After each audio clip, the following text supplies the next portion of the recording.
Hello everyone, in this video we will guide you how you can clear cache of your browser.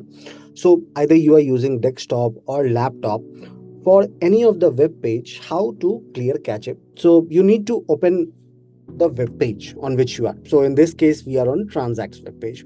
Now from your mouse tab, or I may say trackpad, you need to click on right. So once you will right click, please see a box will appear in front of you. In the very end, you will see an option of inspect. In some of the computer or desktop, you will see inspect element as well. Both are same. You need to click on inspect. So once you will click on inspect, on your right hand side, you will see a box like this.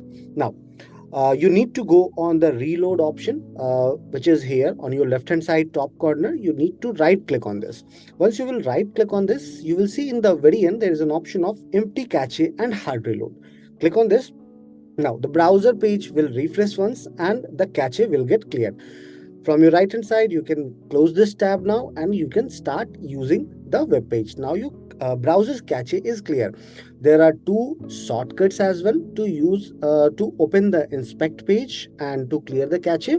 On Windows laptop, you can use Command Shift plus I tab to open it, and on Mac computer you can use Control Option plus I button to open it. I hope this particular video was helpful you in clearing cache. Have a good day ahead.